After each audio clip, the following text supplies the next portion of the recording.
Seiko and nicknames and an unusual model. Seiko never, in the old days, didn't nickname their watches. There are a lot of the old watches that they made that people give nicknames to. It makes it a nice shorthand to sort of understand it. So they have things like the 62 MAS, even though that's not what it's called. That's the 62 MAS is the dial code, and that for some reason stuck as the nickname for this mid-late 60s first gen diver that Seiko made. I think, other things. Golden tuna. There's your golden tuna. Seiko certainly never ever called anything a golden tuna. Though, I don't know, maybe the new Basil World one is called the golden tuna. I don't know. Anyway, but back in the day, that's what they did not call that. And there was another model that people talk about an awful lot, and they always refer to it by its nickname, which is Yachtman. And there's a Yachtman right there. Now, that's a really old nickname. Oddly, most of these are like modern nicknames, more modern. But the Yachtman, that's a really old nickname, and it comes from there was an advertisement. It's a black and white magazine advertisement showing a first gen 6105 8000 and a 6138 0011 0011, and they called it this ad. It wasn't from Seiko, and they called it the Yachtman.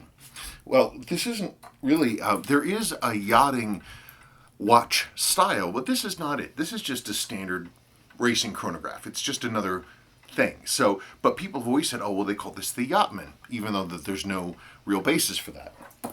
Well, it turns out that there is actually a Seiko yachting watch from this same era.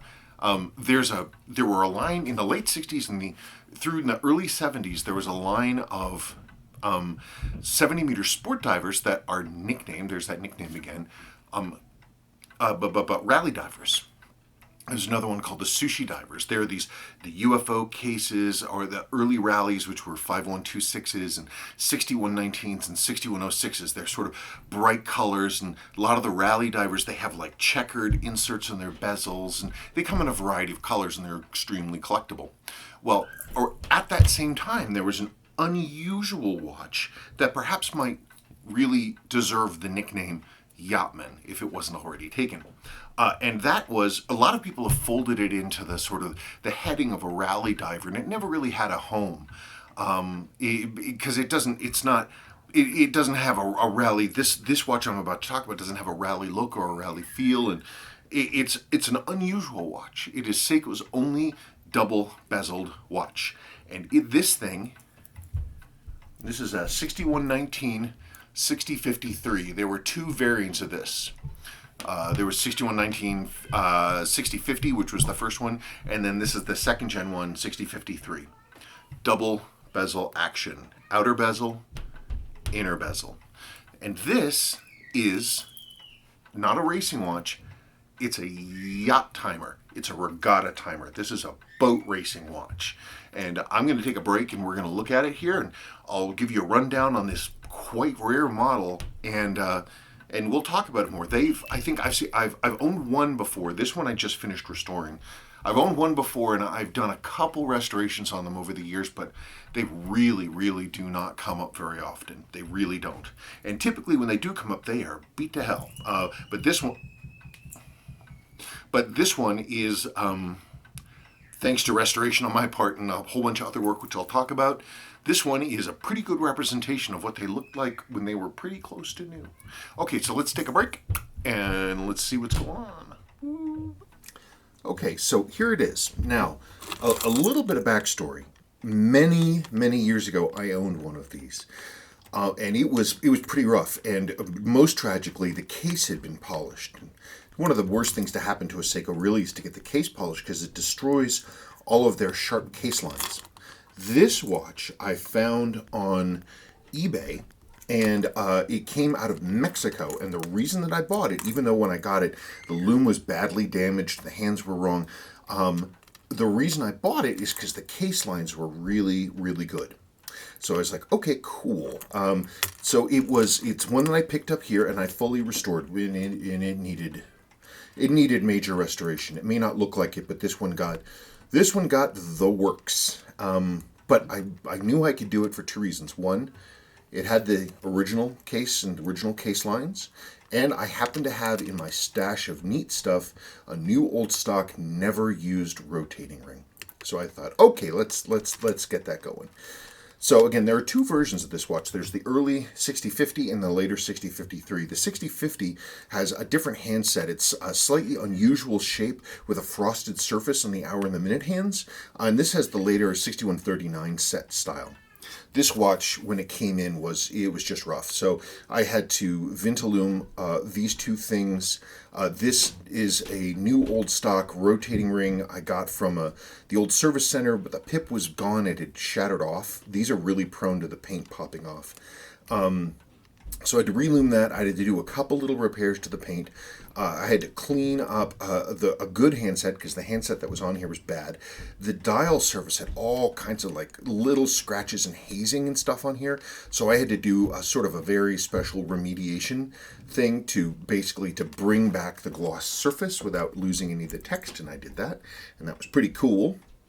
And so you can actually see that it looks really nice. It looks a lot nicer than when it showed up.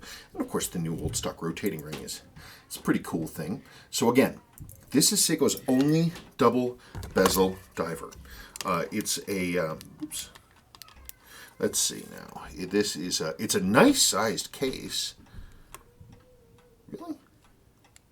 No, oh, that's because I had it on the wrong thing, I think. Yeah, 40.5. 40.5, you see, that's almost a perfect size for a watch, don't you think? 40.5, it's got 19 millimeter lugs. Top to bottom here, it looks like we're talking about 44. So it's close to a square, but not quite. Gosh, it came out nicely, don't you think? It's a really nice size. This is not the correct bracelet for it. This is a standard bracelet from Seiko for that time.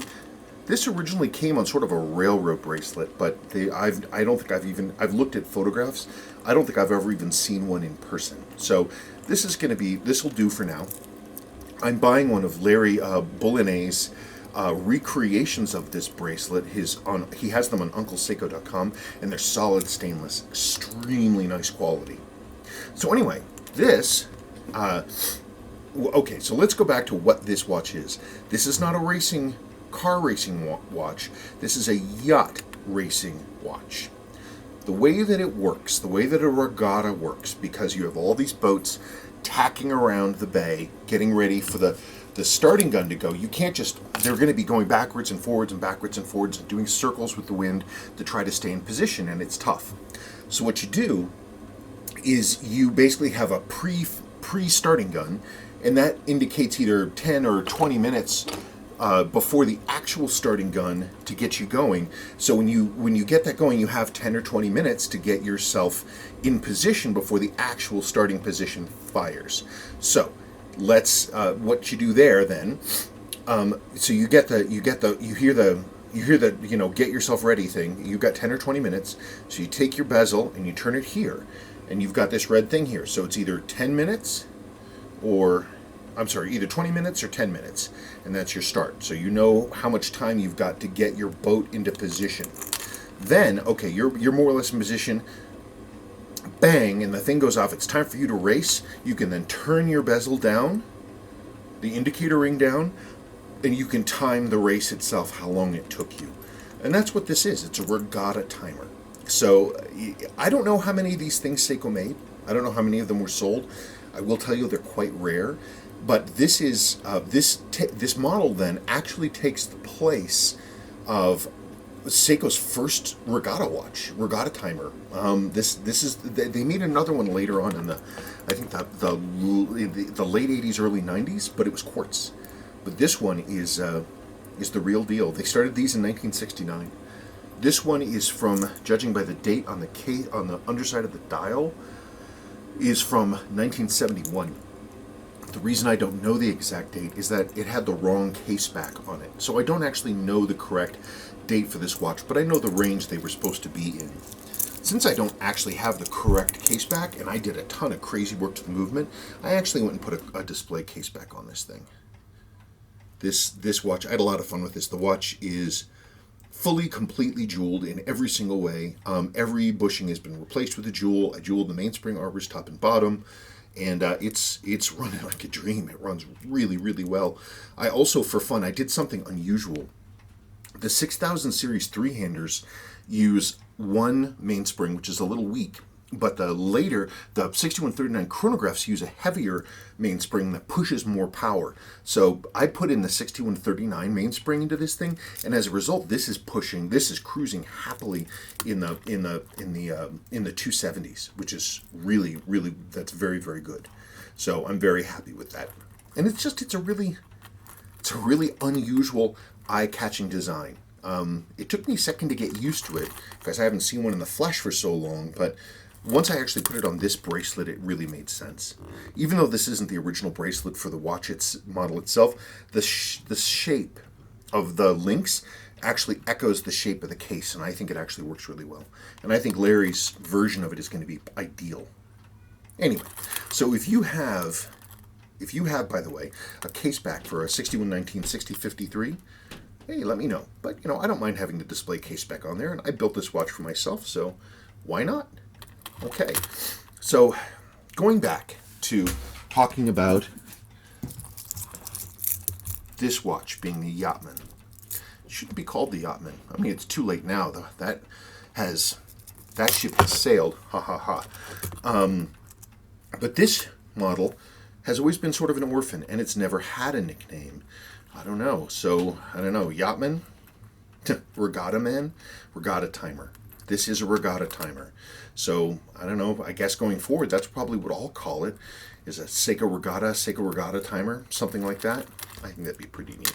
Because it gives it a separate identity rather than being one of the many numerous, rally divers. Because people think of one thing with a rally diver. This ain't a rally diver. This is the Regatta Timer.